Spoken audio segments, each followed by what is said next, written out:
و دور شدن از رحمتهای الله جل جلاله میگردد. و در مسند امام احمد از طارق بن شهاب رضی الله تعالی عنه روایت است که رسول الله صلی الله علیه و آله و سلم فرمودند: مردی به خاطر مگسی به بهشت و مردی به خاطر مگسی به دوزخ رفت. پرسیدند چگونه؟ فرمودند: دو مرد از کنار قومی گذشتند که بتی داشتند و معمول بود که هیچ کس از آنجا نمیگذشت مگر نظر میکرد. به یکی از آنها گفتند: نذرانه پیش کن. گفت: چیزی ندارم. گفتند: مگسی نذر کن. قبول کرد و مگسی نذر کرد. او را رهایش کردند و با این عمل سرانجام به دوزخ رفت. به نفر دوم گفتند: نذرانه پیش کن. گفت: من تاکنون برای غیر الله نذر نکردم. آنها گردن او را زدند و بدین صورت شهید شد و به بهشت رفت. در ذبح یا قربانی دو چیز مهم است و اساس این بحث نیز بر آنها می باشد. اول گرفتن نام کسی هنگام ذبح کردن، دوم هدف از ذبح کردن. گرفتن نام کسی هنگام ذبح کردن به معنی کمک گرفتن از آن شخص است. مثلا وقتی شما میگویید به اسم الله یا بسم الله، یعنی کمک میگیرم و تبرک حاصل میکنم از نام الله. و اما هدف ذبح کردن یا قربانی کردن همان جنبه عبادتی و نیت تقرب است.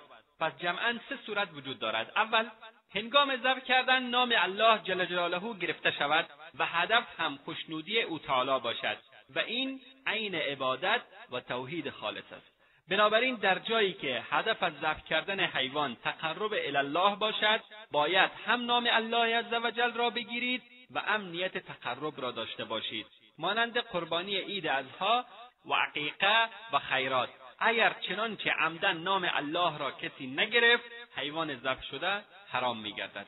اما اگر هدف از ذبح نمودن حیوان تقرب الی الله نبوده، بلکه برای مهمانی کسی و یا به نیت گوشتخوری آن را ذبح می‌کرد، این هم اشکالی ندارد، فقط نام الله را باید بگیرند.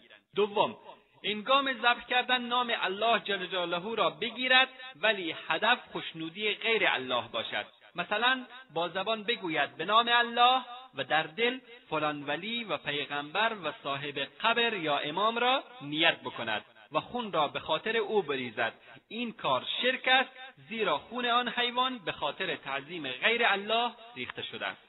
و آنچه امروز در مراسم بعضی از شخصیت‌های مذهبی و سیاسی و عروسی‌ها و در جلو قدم آنها ذبح می‌شود، از همین قبیل است. گرچه نام الله بر آن گرفته می‌شود، ولی علما گوشت این گونه حیوانات را حرام می‌دانند، به خاطر اینکه خون آنها برای تعظیم آن شخص ریخته می‌شود، نه برای مهمانی او. و باید دانست که شایسته نیست از بندگان بدین صورت تجلیل شود، زیرا ریختن خون فقط برای تجلیل و تعظیم الله جل جلاله جایز است که او خونها را در رگها جاری ساخته است. سوم اینکه هم نام غیر الله بر آن گرفته شود و هم نیت تقرب غیر الله بشود. مثلا بگوید به نام مسیح و در دل نیز خوشنودی او را نیت بکند، یا به نام حسین و یا به نام زینب و یا به نام علی رضی الله عنهم اجمعین و یا به نام عبدالقادر جیلانی و غیره. و خوردن غذاهایی که در روز عاشورا و دیگر مناسبات به نام حسین رضی الله تعالی عنه و دیگران درست می شود جایز نبوده و خوردن آنها حرام می باشد، زیرا قربانی و نذر آنها به خاطر غیر الله است. کسی که چنین بکند هم مرتکب شرک در عبادت و هم مرتکب شرک در استعانت شده است.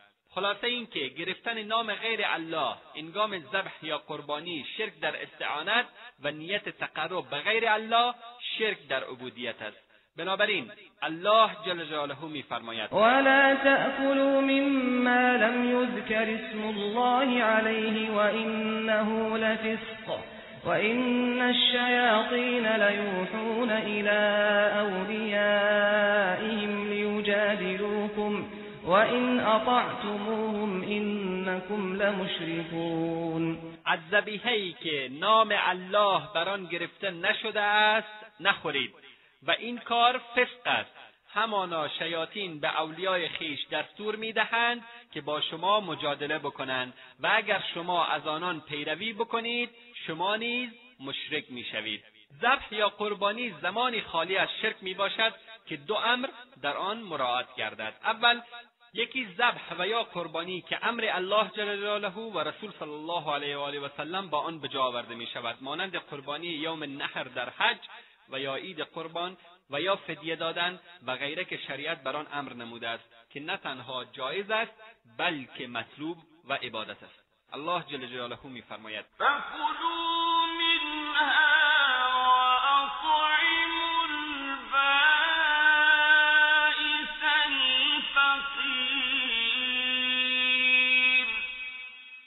پس از آن گوشت قربانی بخورید و به درمانده فقیر بخورانید. دوم، ذبحی است که به خاطر خوراک خانواده و یا مهمانداری انجام می‌پذیرد، چنانکه الله جل جلاله می‌فرماید: فَرَاغَ إِلَىٰ أَهْلِهِ فَجَاءَ بِعِجْلٍ سَمِينٍ.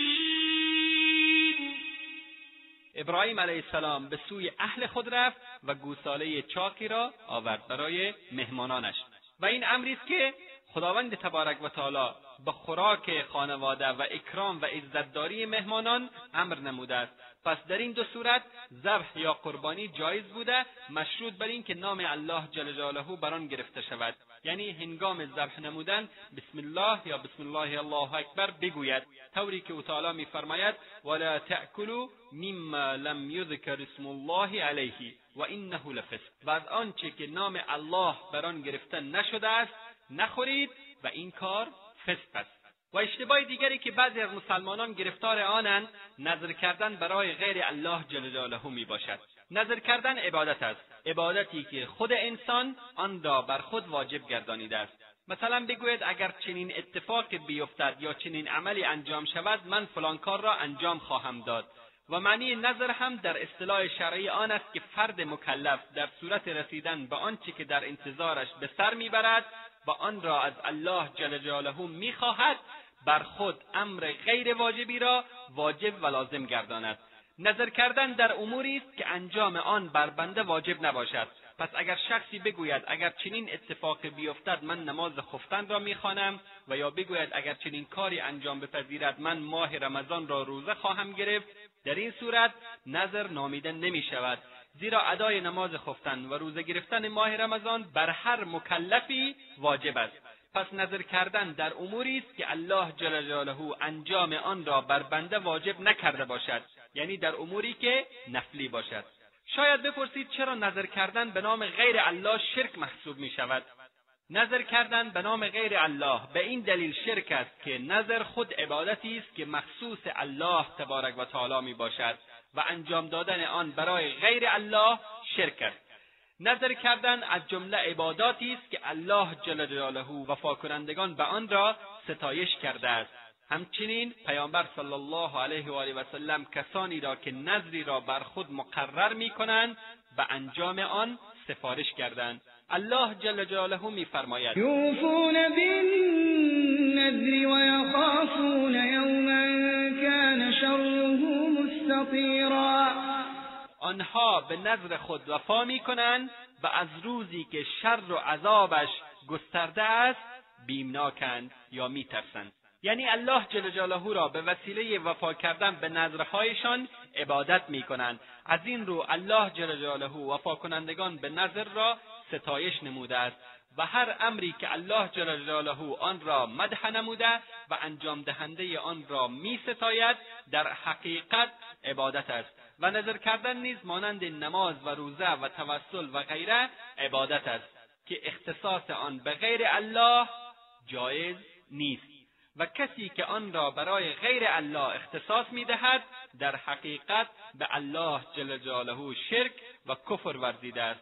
لذا مریم بنت عمران علیها السلام فرمود: انی نذرت للرحمن صوما، و من برای پروردگار رحمان روزه نذر کردم، یعنی خاص به خاطر الله رحمان نه کسی دیگر، زیرا روزه عبادت است و اختصاص آن برای غیر الله شرک است. برادران و خواهران مسلمان، نذر سه نوع دارد. اول، نذری که طاعت یا عبادت است. دوم، نذری که گناه است و سوم، نذری که شرک است. اول، نذر طاعت یا